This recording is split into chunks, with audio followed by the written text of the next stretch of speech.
자, 여러분, 이번 시간에는 정부 형태에 대해서 살펴보겠습니다. 자, 전형적인 민주정부 형태는 두 가지가 있습니다.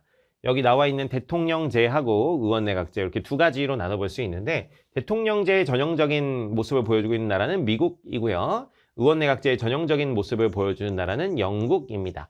일단 이 체제가 어떤 방식으로 선출되는지를 이해하셔야 되는데, 대통령제는 이제 국민들이 이제 의회도 이제 선출하고요. 그래서 의회 의원들, 우리나라로 치면 국회의원이죠. 국민들이 의회 의원도 선출하고, 또 국민들이 선거로 뭐도 선출하냐면 대통령도 선출합니다. 대통령. 그래서 이제 대통령을 선출하면 대통령이 이제 행정부의 수장이 돼서 행정부를 거느리는 것이죠. 그래서 국민이 의회도 선출하고 대통령도 선출하는데, 이제 의원 내각제 같은 경우는 국민들이 선출하는 것이 의회만 선출합니다. 의회 의원들을 선출하면은요, 의회 의원들이 이제 의회에서 결정해서 뭐를 하냐면 내각을 구성합니다. 내각을 여기서 이제 의회에서 선출한다. 내각이라는 것은 이 총리와 강요로 되어 있습니다. 총리와 강요. 강요라고 하면 여러분 우리나라에서는 좀 어색한 표현인데 장관이라고 보시면 돼요. 장관. 행정부를 구성하고 있는 이제 우두머리들 총리와 강요를 이제 의회에서 선출을 하는 것이죠. 그래서 일단 요게 가장 큰 차이입니다. 대통령제는 의회와 대통령을 다 국민이 직접 선출하는 것이고, 그래서 의회와 대통령이 이제 엄격하게 분리가 되어 있어요. 분리. 그런데 이제 의원 내각제 같은 경우는 국민들은 의회만 선출을 하고 의회에서 내각을 구성하니까 의회와 내각이 아주 긴밀하게 연결이 되어 있습니다. 연결이 되어 있다. 그리고 이제 그 내각은 총리와 강요로 구성이 되어 있습니다. 행정부를 이제 말하는 것이고, 자, 그럼 구체적인 내용 한번 좀 들어가 볼게요. 자, 대통령제 같은 경우는 장점을 보면 대통령의 엄격한 임기 보장으로 국정 수행의 안정성과 지속성 확보에 유리합니다. 대통령제는 임기가 딱 정해져 있어요. 미국 같은 경우는 이제 4년 임기죠. 4년 임기. 물론 중간에 탄핵당하고 뭐 이럴 수도 있지만 그런 경우는 좀 예외적인 것이고, 어쩌면 대다수는 임기가 보장되기 때문에 국정 수행의 안정성과 지속성 확보에 유리하다는 것입니다. 자, 그래서 의회에서는 그럼 뭘 하냐면 법률을 제정하고요. 대통령은 그 제정된 법률을 이제 집행하는 것인데, 만약에 이제 대통령이 마음에 안 들어 하는 법률을 의회에서 제정했다고 해봐요. 자, 그럴 경우에는 대통령이 그걸 견제하기 위해서 뭐를 사용할 수 있냐면 법률안 거부권을 사용할 수 있습니다. 법률안 거부권. 의회에서 만든 법률을 대통령이 이제 거부하고 돌려보낼 수가 있는데, 자, 그것을 통해서 의회의 다수당이 가지고 있는 횡포를 이제 방지할 수 있는 이런 이제 장점을 가지고 있습니다. 자, 그럼 내각제랑 좀 비교해 보도록 하겠습니다. 자, 내각제는 의회와 내각, 즉 입법부하고 행정부하고 긴밀하게 연결돼 있어요. 왜냐하면은 내각 구성 자체가 의회에서 이제 통과돼서 내각이 구성된 것이기 때문에 이 총리와 강요는 의회에 대해서 이제 책임을 져야 합니다. 그래서 의회와 내각의 긴밀한 협조로 능률적인 국정 수행에 유리하다. 근데 이 내각의 존속은 의회의 신임에 달려 있습니다. 그래서 만약에 의회에서 이 내각이 일을 잘 못한다라고 판단이 들면 의회에서 불신임할 수 있어요. 그래서 내각을 갈아치울 수가 있습니다. 그래서 의회의 신임에 달려있기 때문에 이 내각이 국민과 의회의 요구에 민감합니다. 왜냐하면 의회는 또 국민들의 요구에 민감하고, 그러니까 이제 내각은 의회의 요구에 민감하다 보니까 이렇게 시시각각 변화하는 여론들에 대해서 굉장히 민감하게 대응한다는 것이죠. 그래서 책임 정치 구현에 유리하다. 근데 대통령제 같은 경우는 비교해 본다면 임기가 딱 보장되어 있으니까 그 임기 동안은 인기가 아무리 떨어져도 쉽게 대통령이 바뀔 수는 없다는 거예요. 탄핵을 당하지 않는 이상. 근데 내각제에서는 인기가 떨어지면 의회에서 어떻게 해요? 내각을 교체해버립니다. 불신임 해가지고. 그래서 요구에 민감하다. 그래서 책임 정치 구현에 유리하고요. 자, 그래서 의회에서 이제 내각을 견제할 때 뭐 쓰냐면 내각 불신임권을 씁니다. 내각 불신임권. 내각 불신임권은 의회가 이제 내각에 대해서 야, 니네는 일을 잘 못해. 니네는 다 안 되겠다. 내각 교체하자 하고 의회에서 내각을 잘라버릴 수가 있는데요. 그게 내각 불신임권입니다. 자, 그렇다고 해서 그러면 이제 이 내각이 그냥 당하기만 하느냐? 꼭 그렇지는 않고 이 내각에서 총리가 가지는 권리가 있는데 그게 의회 해산권입니다. 그래서 총리가 이제 의회에 대해서 자, 의회가 나를 불신임할 것 같다. 자, 그러면 총리는 뭐 어떻게 하냐면 그러면 의회 선거를 다시 하자. 의원들 선거. 그래서 지금 의회는 일단 해산시키고 새로 선거하자라고 이렇게 대응을 할 수가 있습니다. 그걸 의회 해산권이라고 합니다. 그래서 이 물론 의회에서 내각을 이제 선출하니까 처음에는 의회랑 총리가 관계가 좋을 텐데 뭐 총리의 이제 인기가 좀 떨어진다거나 여러 정치적 이슈의 문제로 의회랑 내각의 사이가 많이 벌어졌을 때 뭐 이런 이제 내각 불신임권을 의회에서 사용하려고 하거나 그것을 방어하기 위해서 의회 예산권을 쓴다거나 이런 것들이 이제 제도화가 되어 있습니다. 그래서 이런 제도화된 권한으로 인해서 정치적 대립을 제도적으로 해소하는데 좀 유리한 장점을 갖고 있다는 것이죠. 자, 근데 단점을 한번 보면은 자, 대통령제 한번 보면은요. 대통령의 엄격한 임기 보장으로 책임 정치 구현에 좀 불리할 수 있다. 어쨌든 임기가 보장이 되니까. 특히 예를 들면 미국 같은 경우는 대통령 2번까지밖에 할 수가 없잖아요. 그럼 이제 재선에 성공했다고 해봐요. 자, 그러면 어차피 3번까지는 할 수가 없기 때문에 어차피 마지막 임기입니다. 그러니까 대통령이 그냥 자기 마음대로 여론 같은 거 신경 안 쓰고 인기가 떨어지든 말든 막 뭐 전쟁도 일으키고 막 뭐 이상한 국민들이 싫어하는 정책도 막 하고 이럴 수 있다는 거죠. 그래서 이 국민들의 어떤 여론에 좀 그냥 벗어나는 정치 이런 게 실현되기가 쉽다. 그래서 책임 정치 구현에 좀 불리할 수 있다 이런 얘기입니다. 그리고 대통령제는 대통령의 권한이 워낙 막강하기 때문에 독재 정치가 좀 우려될 수 있고요. 자, 대통령과 의회가 대립할 시 조정이 곤란합니다. 자, 무슨 얘기냐? 자, 여기 여소야대라는 말이 나오는데 자, 이게 뭔 말인지 한번 좀 살펴보면 여러분 여당이라는 것이 여러분 집권당을 의미합니다. 집권당은 이 행정부 수반을 배출한 당을 의미합니다. 행정부 수반을 배출한 당. 그러니까 우리나라로 치면 이제 대통령이고 이제 대통령제에서는 이제 대통령이 행정부 수반이고요. 의원 내각제에서는 여기 총리를 말하는 겁니다. 총리. 자, 어쨌든 이 여당의 의미는 행정부 수반을 배출한 당인데 자, 그럼 대통령제에서는 역시 대통령이 소속된 정당이고 자, 의회 선거와 대통령 선거가 아예 이제 다른 선거이기 때문에 이 대통령이 속한 당이 의회 다수당이 아닐 수도 있습니다. 응? 의회 다수당이 아닐 수도 있다. 다수당이 되려면 여러분 과반이어야 돼요. 과반. 그래서 여소야대가 발생할 수 있다는 거죠. 그래서 여소야대의 정확한 의미는 여당이 과반을 못하는 경우입니다. 그래서 이제 의회에서 여당이 절반을 넘기지 못한 경우 그러면 야당이 더 많잖아요. 자, 그런 경우를 이제 여소야대라고 합니다. 그러니까 대통령이 싫어하는 법률이 의회에서 통과될 가능성이 많은 거죠. 여당이 이제 의회에서 힘이 적은 상태니까. 자, 근데 의원 내각제 한번 보면은 행정부 수반인 수상이 소속된 정당이다. 이 수상은 달리 얘기하면 뭐예요? 총리라고 합니다. 총리. 그래서 이 내각을 구성한 정당이다라고 볼 수 있습니다. 그래서 의회에 과반수 의석을 확보한 정당에서 수상을 선출합니다. 자, 그러니까 기본적으로 의원 내각제에서는 여소야대가 될 수가 없어요. 왜냐면은 총리는 어쨌든 의회에 다수당에서 나오는 거야. 총리는 의회 다수당. 근데 어떤 경우가 있냐면 한 정당이 의회에서 과반을 못하는 경우 있을 수 있죠. 어떤 정당은 예를 들면 영국으로 치면 이제 노동당이 뭐 예를 들면 40%, 자유당이 뭐 예를 들면 뭐 35%, 그리고 또 뭐 할까요? 뭐 그냥 녹색당이 몇 프로, 그럼 몇 프로 나와요? 네, 대충 보면 25%라고 해보자고요.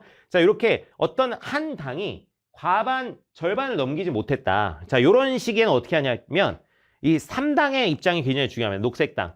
자, 얘네가 이제 다른 당이랑 연합해서 연립정부를 수립할 수가 있게 돼요. 예를 들면 녹색당이 노동당의 손을 잡아주면 노동당이랑 녹색당이 이제 내각을 구성하게 됩니다. 근데 노동당이 자유당의 손을 잡으면 그럼 35%, 25% 되니까 60% 되잖아요. 그러면은 자유당, 녹색당, 연합정부, 연립정부가 수립되게 되죠. 그래서 이렇게 과반 정당이 없는 경우는 이 제3당의 입지가 굉장히 올라가게 되어 있습니다. 물론 총리는 이제 다수당에서 나오니까 이 노동당이랑 녹색당이랑 잡으면 노동당에서 이제 총리가 나오는 것이고 자유당이랑 녹색당이랑 잡으면 자유당에서 나오는 것이지만 이 녹색당이 자기네들이 누구의 손을 들어주느냐에 따라서 이 정권이 바뀌는 것이기 때문에 다른 당 입장에서는 굉장히 이제 녹색당의 요구사항들을 들어주는 방식으로 연립정부가 수립이 되게 되죠. 보통 이제 주요 장관 자리를 이제 녹색당에게 내어주면서 연립정부가 수립됩니다. 하여튼 이런 경우들이 있습니다. 그래서 의원 내각제에서는 과반 정당이 없는 경우는 연립정부가 수립되게 된다. 자, 의원 내각제 좀 단점 한번 이번엔 살펴보면 자, 다수당의 횡포 가능성이 있습니다. 자, 근데 예를 들면 노동당이 그냥 단독으로 60%를 먹었다고 해봐요. 노동당이 단독으로 60%를 먹었다.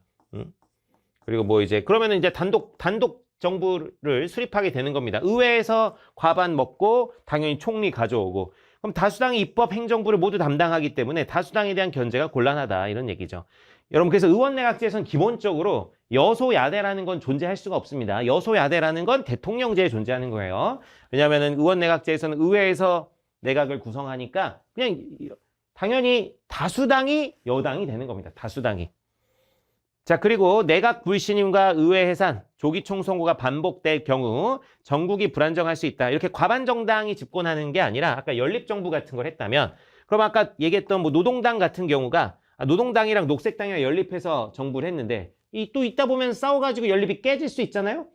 그러면은 또 이제 막 새로운 내각을 세워야 되고 막 그러다 보면 또 이제 총리랑 갈등이 있어서 의회 해산되고 막 이런 경우가 막 반복될 경우에 전국이 불안정할 수 있다. 마찬가지로 이제 군소정당, 쬐끄만 정당, 뭐 10%짜리 그런 정당들이 막 난립하게 된다면 연립내각 구성할 때 역시 애를 먹을 수 있고 정책 혼란이 발생할 수 있는 이런 가능성이 크다라는 이 단점이 있습니다. 그래서 대통령제와 내각제 잘 알아두셔야 되고 자 다시 한번 좀 얘기 드리면 자 이 대통령제에서의 대통령은 이제 국민에게 여러분 책임을 지는 것입니다. 국민에게 책임지는 것이고 이제 이 의원 내각제 같은 경우는 이 내각을 의회에서 구성했기 때문에 이 총리와 강료는 이제 의회에 책임을 지는 것이다라고 이해해 두시면 되겠습니다. 그리고 이제 각각 견제 수단 다시 한번 좀 얘기를 해보면 견제 수단 한번 얘기를 해볼게요. 견제 수단이 뭐 매번 이제 출제되는 것이니까 잘 봐두셔야 합니다. 대통령제에서는 자 의회랑 대통령이 이제 뭘 가지고 견제하느냐? 자, 대통령이 의회를 견제하는 거 아까 의회에서 법이 만들어졌는데 그 법을 뭐 할 수 있다? 거부할 수 있다. 그래서 뭐를 사용할 수 있다고요? 법률안 거부권을 사용할 수 있고요. 자, 의회에서 대통령을 견제하는 건 뭘 가지고 견제해요? 탄핵 소추를 할 수 있습니다. 그래서 대통령이 직무상 잘못한 것에 대해서 탄핵 절차를 시작하는 것을 탄핵 소추권이라고 하는데 그래서 이제 미국 같은 경우는 이제 연방 대법원에서 최종 이제 판단을 하게 됩니다. 그래서 이렇게 견제할 수 있는 것이고 자, 내각제 같은 경우는 자, 의회랑 이제 내각이랑 총리라고 할게요. 의회랑 내각, 총리랑 이제 서로 뭘 가지고 견제를 하느냐? 자, 의회에서는 이제 총리, 내각을 뭘 가지고 견제한다? 이게 아까 얘기했던 내각 불신임권이 있습니다. 내각 불신임권.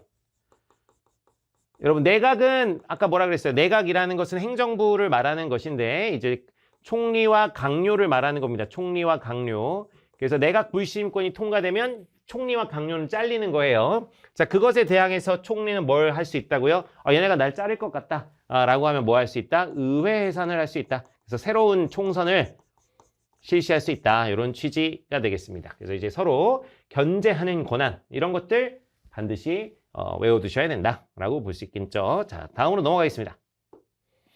자, 이원 집정부제라는 이제 제도도 있습니다. 이제 대표적으로 프랑스 같은 나라인데 요새는 요건 잘 출제되진 않지만 그래도 가볍게 좀 봐둡니다. 그래서 대통령제와 의원 내각제 요소를 결합해서 행정부가 이분화되어 있는 정부 형태다. 그래서 정부가 이원화되어 있다. 이제 두 개로 좀 나눠져 있다. 이런 얘기예요. 그래서 대통령은 국민의 직선에 의해서 선출되고 이제 의회에 대한 책임을 지지 않습니다. 왜냐하면 국민이 선출했으니까 대통령은 의회에서 선출한 게 아니니까. 그래서 의회에 대해 책임을 지지 않는데 내각은 의회에 대해서 책임을 진다 이거예요. 내각은 어디서? 그래서 의회에서 이제 선출한 것이다라는 그런 얘기입니다. 내각은 의회에서 선출을 했다. 대통령은 수상 임명권과 이 내각의 어떤 지위를 담당하는 수상 임명권과 의회 해산권은 대통령이 가지고 있고, 자, 의회는 내각 불신임권은 있지만, 그래서 수상이나 이제 그 장관들에 대한 불신임권 의회에 가지고 있지만, 대통령은 국민이 선출한 것이기 때문에 대통령에 대한 불신임권은 인정되지 않는다. 이런 얘기입니다. 여러분, 이게 하여튼 프랑스가 대표적인데, 그래서 대통령은 주로 뭐 하냐면 이제 대외적인 거를 담당해요. 국방, 외교 뭐 이쪽을 주로 이제 담당하는 것이고, 이제 수상 같은 경우는 이제 내각, 이 행정부를 이제 통솔하는 이 국내적인 그런 여러 가지들을 살펴보는 게 이제 수상의 역할입니다. 그래서 만약에 대통령과 수상의 소속 정당이 같다면, 즉 대통령은 국민들이 선출했고, 이제 의회 선거에서도 대통령 정당, 여당이 선전해서 다수당이 됐다. 그러면은 이 의회에서 선출하는 수상도 대통령과 같은 정당이겠죠. 자, 그러면은 독재화의 위험이 있을 수 있고요. 만약에 대통령과 수상의 소속 정당이 다르다면 대통령은 선출이 됐지만 의회 선거에서 여당이 져가지고 수상은 이제 다른 정당에서 나왔다고 해봐요. 야당에서. 자, 그럴 경우에는 대통령과 수상의 대립으로 이제 정치적 파국이 되기가 쉽다라는 그런 뭐 단점들이 있습니다. 자, 넘어가 보도록 하겠습니다. 뭐 이원 집정부제 요새 크게 중요하지 않으니까 그냥 가볍게 보시면 되고요. 자, 우리나라 정부 형태의 특징 한번 보도록 하겠습니다. 여러분 다 아시다시피 우리나라는 대통령제를 기반으로 하고 있는데 의원 내각제적 요소가 꽤 많이 결합되어 있습니다. 자, 한번 보시면 자, 우리나라 정부 형태에 나타나는 의원 내각제적 요소. 자, 행정부의 법률안 제출권이 있습니다. 대통령제는 입법부하고 행정부가 엄격하게 분리되어 있기 때문에 법률안을 만드는 건 입법부의 영역인데 우리나라에서는 이제 행정부가 법률안을 제출할 수 있어요. 이건 의원 내각제적 특징입니다. 내각제에서는 입법부하고 행정부하고 긴밀하게 연결돼 있어서 행정부에서 법률안을 제출할 수 있죠. 자, 그리고 국회의원과 국무위원의 겸직이 가능합니다. 여러분, 이 국무위원은 이 행정부 소속이거든요. 행정부 소속. 장관과 그 플러스 알파, 이 행정부의 최고 심의기관을 국무위원이라고 하는데, 그러니까 국회의원은 입법부 소속이잖아요. 이 입법부에 소속되어 있으면서 행정부의 어떤 직위, 국무위원을 겸직할 수 있다는 거. 그럼 행정부와 입법부가 긴밀하게 연결돼 있다는 걸 보여주는 내각제적 요소입니다. 그래서 이 의원 내각제에서는 이제 영국이 대표적인데 의원과 강요를 겸직할 수 있어요. 의원과 강요 겸직. 강요가 아까 얘기했던 장관을 말하는 것인데 그러니까 입법부에 있는 의원이 장관을 겸직할 수 있는데 대통령제에서는 전형적 의미의 대통령제에서는 미국에서는 입법부 의원이 행정부 장관 이런 걸 겸직할 수가 없습니다. 완전히 분리되어 있어요. 근데 우리나라에서는 이 국회의원이 국무위원, 행정부 소속의 직위를 겸직할 수 있기 때문에 이건 내각제적 요소입니다. 자, 그리고 원래 전형적인 대통령제에서는 국무총리가 존재하지 않는데 그래서 미국에도 보면 대통령이 있고 그 밑에 부통령이 있는 것이지 총리가 따로 존재하지 않거든요. 근데 우리나라는 이 국무총리를 두고 있어서 이 내각제적 요소를 두고 있고요. 그리고 이제 대통령과 총리, 그 장관들 또 그 밖에 국무위원들이 같이 회의하는 국무회의제 이런 것도 이제 내각제적 요소라고 볼 수가 있습니다. 이 국무회의는 이 내각제에서는 내각회의라고 부르는 회의인데 이것도 역시 내각제적 요소고 그리고 대통령이 임시국회 소집을 요구할 수 있고요. 국회에 출석할 수 있어요. 역시 대통령과 국회가 긴밀하게 소통하고 연결되어 있는 걸 보여주는 하나의 성격이라서 내각제적 요소로 볼 수 있고 자, 국회 국무총리 임명 동의권. 자, 원래 내각제에서는 총리를 의회에서 선출한다 그랬죠. 의회에서 선출하는데 자, 우리나라에서는 이 국무총리를 대통령이 임명하지만 국회의 동의가 필요합니다. 자, 그것 역시 이제 의회의 영향을 받는 내각제적 요소라고 볼 수 있고요. 그리고 이제 국회가 국무총리나 국무위원을 해임 건의하고 국회에 출석 요구하고 질문할 수 있다. 그래서 행정부에 대해서 이제 국회가 이렇게 영향력을 행사할 수 있는 내각제적 요소라고 볼 수가 있겠습니다. 그리고 이제 대통령제 요소를 한번 보면은요. 대통령을 국민이 직접 선출한다. 이게 제일 크죠. 우리나라는 기본적으로 대통령제니까. 그리고 대통령이 법률안 거부권을 행사할 수 있고요. 자, 대통령이 국가 원수와 행정부 수반의 지위를 동시에 가집니다. 이게 무슨 얘기냐, 여러분? 이 국가 원수는 국가를 대표하는 사람이고요. 이제 행정부 수반은 행정부의 이제 대빵, 우두머리를 말하는 것입니다. 그래서 대통령제에서는 국가 원수와 행정부 수반이 일치하는 거죠. 이거 좀 구분해 보면 대통령제에서는 대통령이 국가 원수이기도 하고 행정부 수반이기도 합니다. 그래서 국가 원수랑 행정부 수반이 일치하는데 이게 다 대통령이죠. 그래서 대통령에게 막강한 권한이 있다는 것이지만 내각제에서는요. 의원 내각제에서는 이게 두 개가 분리되어 있어요. 보통. 그래서 의원 내각제에서는 자, 국가 원수, 국가를 대표하는 사람은 상징적 존재로 따로 둡니다. 영국 같은 경우는 그래서 영국의 국왕이 따로 있죠. 그래서 이제 국가 원수는 이제 보통 이제 왕 같은 걸 따로 두는 거예요. 왕. 그래서 행정부 수반은 이제 의회에서 선출한 내각의 우두머리. 그래서 총리죠, 총리. 그래서 행정부 수반은 총리가 됩니다. 총리.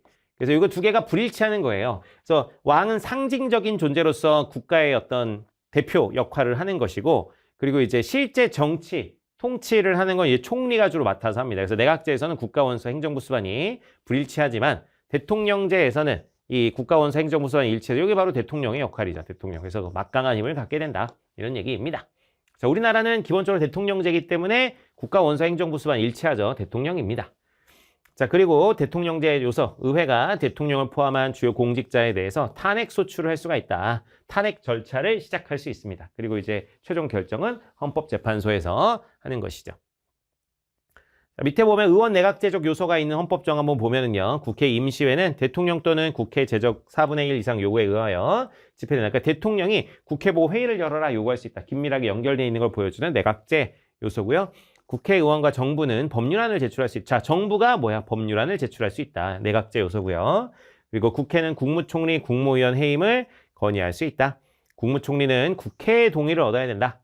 그래서 대통령이 임명한다. 그래서 국무총리는 이제 대통령을 보좌하며 행정각부를 통할한다. 원래 이제 대통령인 총리가 없는데 총리는 이런 역할을 하고 있다. 내각제적 요소고요. 자, 국무회의는 내각제로 치면 내각회의인데 그래서 중요한 정책을 심의한다. 이런 게 이제 내각제적 요소가 있는 헌법 조항입니다.